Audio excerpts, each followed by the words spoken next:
Thank you, Madam Chair.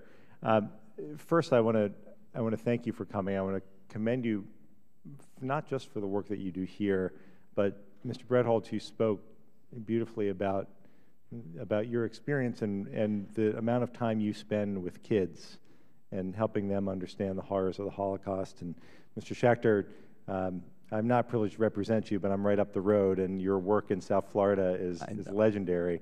It's an honor to have you here, and thank you for all that you do in the community.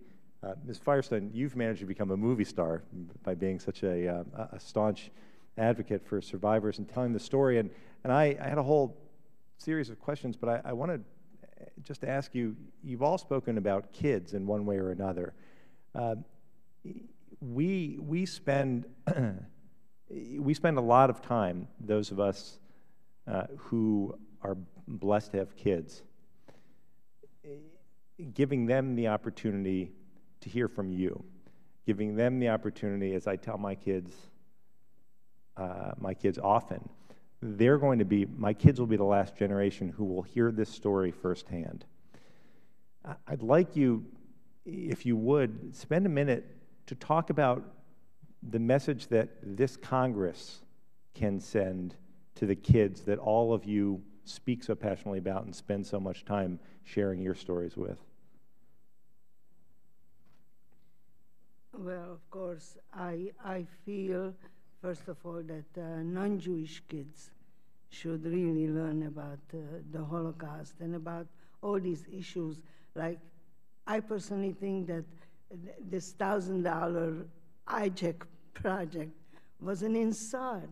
I mean, how these kids should know that after we suffered what we suffered through the Holocaust, here we are again, second-class citizens.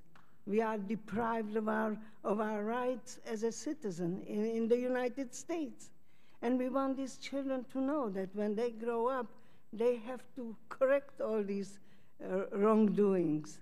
And this is why we are teaching them to respect humanity and to help humanity.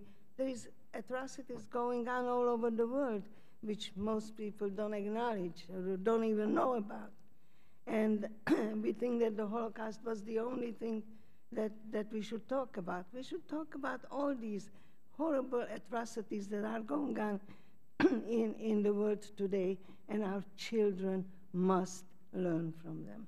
And that's why I have been teaching now for 34 years about the Holocaust. Mr. Brettholtz? Well, it's a simple thing with children. I speak a lot to schools, and I get very good reactions from young people. The whole thing when we speak about the Holocaust was based on unbridled hatred. Hatred not for what we had done, but who we were. And the children are being left with that message. When a hater ever approaches you, he or she, and wants to involve you in hate talk about religion or race, nationality, it behooves you to immediately tell that person they cannot count on you. I am not on the same page with you because you cannot engage me in a method to hate people. And that is the only message that we have to leave with young people. It was hatred, and hate breeds hatred. And it has to go from family to family, from block to block, from home to home, from town to town. And when I tell the children, you can make a difference, and you can make a difference, and all of you can make a difference, when I tell the students, each of you can make a little difference, but collectively, it makes a big difference.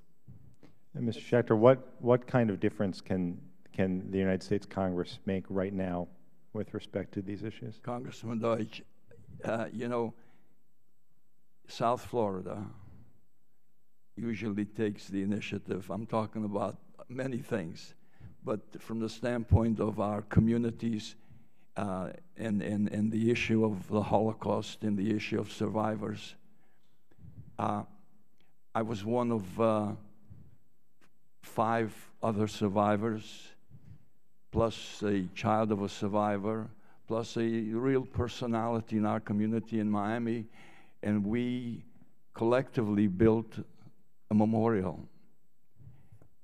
And when the memorial was finished after 5 years, we realized we kind of forgot what the real purpose, what our real purpose is, and that's to reach children, because they are the important element of everything and anything. And we started a program called the March of the Living.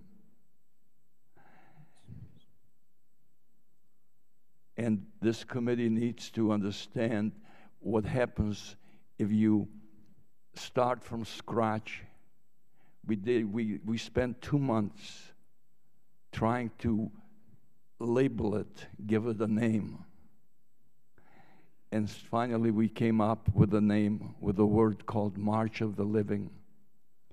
Because no one ever, when people got into Birkenau from Auschwitz, Birkenau was a killing factory.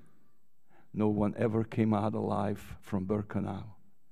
And we wanted to impress the children that they're going to come with us, that survivors will accompany them, and that the survivors will embrace them. We know these young children, we know their tenderness, we know that the survivors will embrace them and hug them and hold their hands and walk with them hand in hand, even to the gas chambers. We wanted them to understand what had happened. And they quickly, and it's not easy. When they cry, I cry. When they cry, Miss Firestone cries. We do it. This gentleman, I'm sure, has gone through the same experiences. But I will tell you this. We tell all of them, each and every one, and they accept the responsibility that we charge them with. We want them to be ambassadors. We want them to tell the world, because there's so many Holocaust deniers. And these kids will set these deniers straight. We make believers out of them, because they are the witnesses. So that's our part.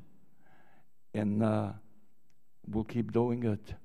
I know this, that this young lady here, she's been teaching and nurturing children for over 35 years. I think it's closer to 45 years. But she's still a youngster. And I'm hopeful that I'm probably amongst the youngest of the survivors. I just turned ripe old age of 82. And if the guy upstairs really likes me, I hope to continue for another 8-10 years. Well, we hope so. Thank you so much, Mr. Deutch, and thank you for your leadership role. As the witnesses in the audience may know, Mr. Deutch is the lead Democrat sponsor of our bill for justice.